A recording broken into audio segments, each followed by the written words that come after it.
First of all, what went through my mind is how stupid am I to actually volunteer for this? Okay, right at this very minute, my radiator just started dumping out all of my radiator fluid. We're here at 3 p.m. on a weekday.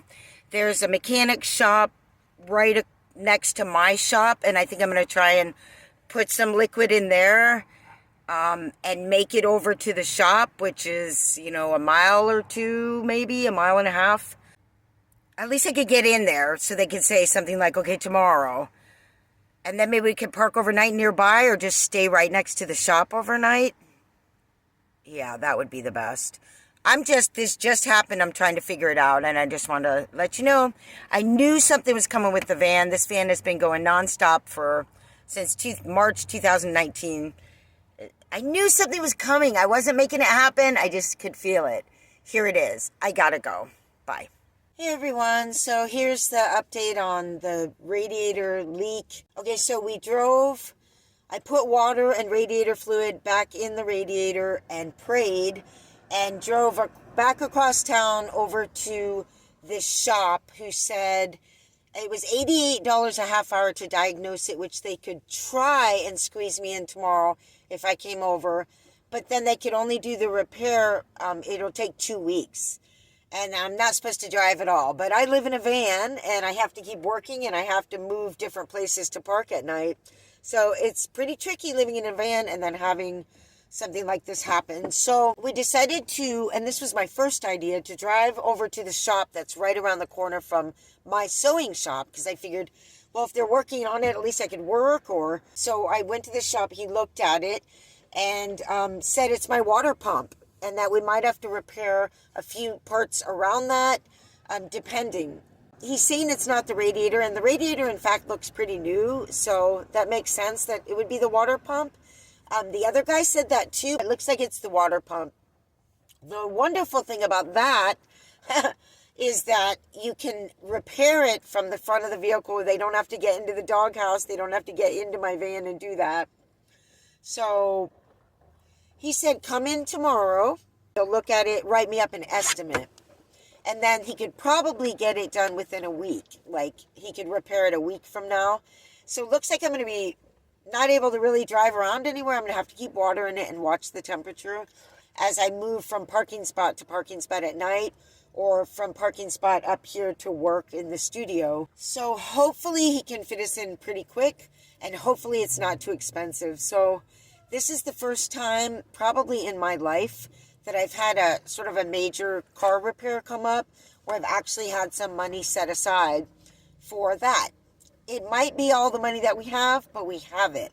So I'm not absolutely freaking out right now like I was in San Diego when my other van was breaking down.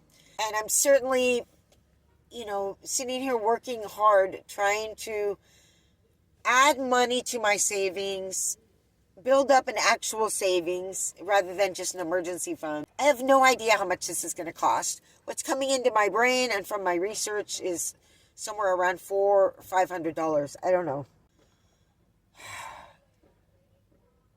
All in all, as van breakdowns go, this is not so bad. I'm not out on some country road somewhere where I need a tow. We don't have to go to a motel and leave our van at some shop for a week where we don't know the people or the town or anything. So that's really good. Hopefully we'll get good news tomorrow and this will be an easy fix. I feel like it's going to be. I'm just going to have to throw that money down and then we'll just move on. And hopefully nothing else will go wrong with the van for a while. So yeah, it's just, I know you guys know what this feels like, to just work and work and work and work and work and work, and then have something come up and take it, and then work and work and work, and that's been my whole life, just nonstop trying to work, trying to get somewhere forward. And I think as we develop personally, on a personal level, and deal with our traumas and those things, start addressing those things that are actually holding us back from being successful, which is what I've been doing, that's going to help make a more secure situation where money can be earned and saved more easily, because I'm better able to work with others, because I'm not freaking out, because I'm better able to manage my money, whatever the things are. And so So yeah, let's hope all goes well. I'll keep you updated, and thanks for watching. See you later. I just realized I didn't get a shot of the giant puddle of radiator fluid that was coming out, but I ended up putting water and more radiator fluid in it, and you can see it's leaking out, but it was a lot more before. So, yeah. So here we are. Is the phone on my face? So here we are. It's a couple hours since my water pump blew, and I'm sitting here running around with Bambi, and I'm like laughing and joking around, and I look at myself and I go, what? Oh my God, you're like not freaking out. And I realize I've grown. Yep, I've grown. It should be like, as I'm going into the shop, complete near hyperventilation, anxiety, putting out the kind of vibes, like talking real fast with them with so much worry, creating this frazzled energy that they don't want to deal with, that makes the situation not as easy as it could be, more dramatic, like, oh, and I live in a van, so now it's going to be even harder. And that's what it should be, or what it's always been. And then afterwards, like now, freaking out, make quick, rash decisions because there's a crisis moment. And now I'm going to completely clean out the van and get rid of half of my stuff right now because that'll make me feel better, but it's not a good time to make a decision, you know? So I'm sitting here not freaking out, and I'm really proud of myself. I'm just super glad that I'm like in this state of okayness about it. It's just, I'm just dealing with it. It's a part of life. And granted, having a little savings towards it is making it a lot easier to not freak out. And also granted, I have not researched the price of said water pump, and so I'll get back to you on that. There's Bamboozles. You probably didn't know that's her nickname, Bamboozles. Whoa, that's such a great view. You can see the mansion over there. Carlton Mansion, I think it's called. I forgot. Gorgeous.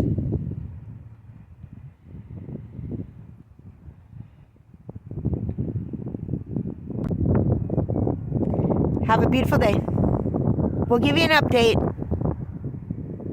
Alrighty, so the news is in.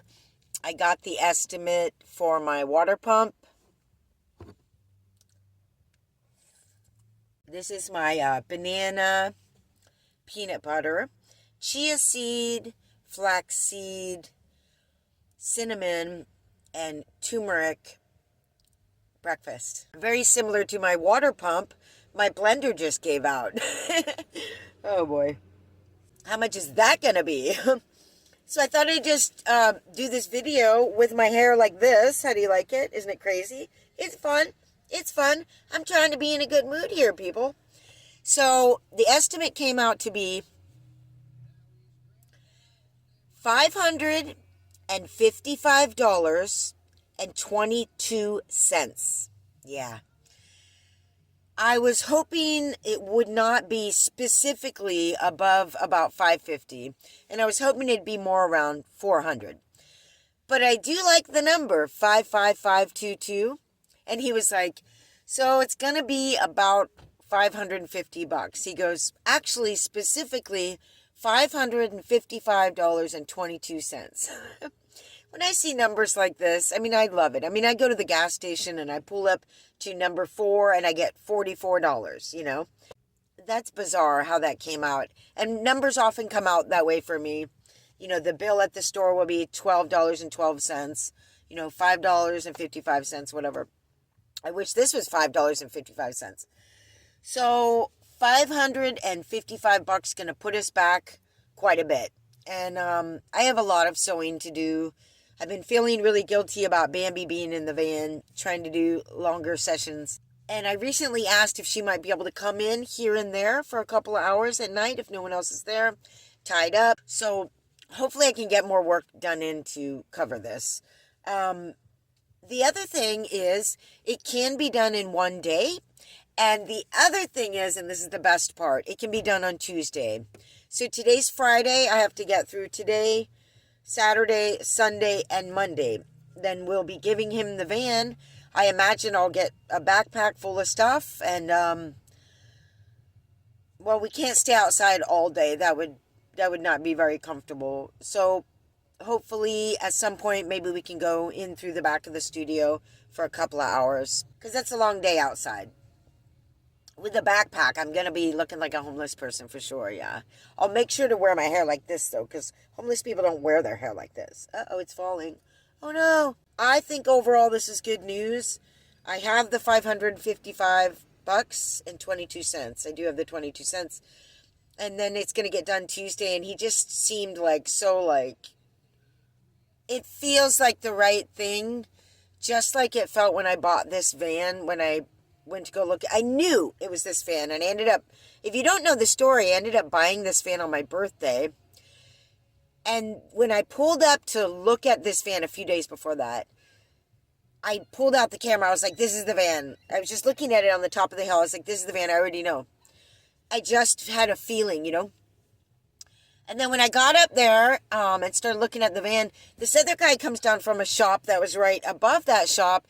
He's like, I had a Chevy G20, little cute sport van. It was adorable. And I spray painted it like spotted galaxy. Anyway, it was pretty crazy. It was falling apart. I mean, it had major mechanical issues. And he goes, hey, you want to sell that van? I ended up selling it for $700, but I sold it the day I bought my van at the same location. I was short $700 to buy this new van. And I could do the exchange between the two vans right there that day. And that's what I did. And it started raining while I was doing that. So it was a pretty quick move. How lucky is it to go buy a new van and have a buyer right there at that time for your old van, right at that location, for the exact amount that you're short for the new van? How synchronous is that? That's how it is. $555.22. So I just asked if we could go and hang out in the shop for a few hours on Tuesday, because it occurred to me it might actually rain, and then we can't just be outside all day. It's really windy here too. That would be hard.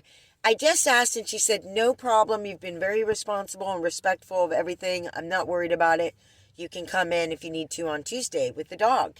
And of course, Bambi will be tied up in the back. There's plenty of room there. And I let her know, you know, there was no way that Bambi would go to the bathroom inside or anything like that. So that's really wonderful. The lady that I rent from is really cool, and I'm really appreciative of it. Seems like even in the event of an expensive vehicle job, everything seems to be working out for me. So just keep moving forward. So I'm really grateful. And that's about it. Yeah, so is what it is. Thank you all for joining me in this beautiful story of how now the universe is going to bring me a brand new water pump. Yay. All right, have a beautiful day. We'll see you later in the next video. We'll get back to our regular videos.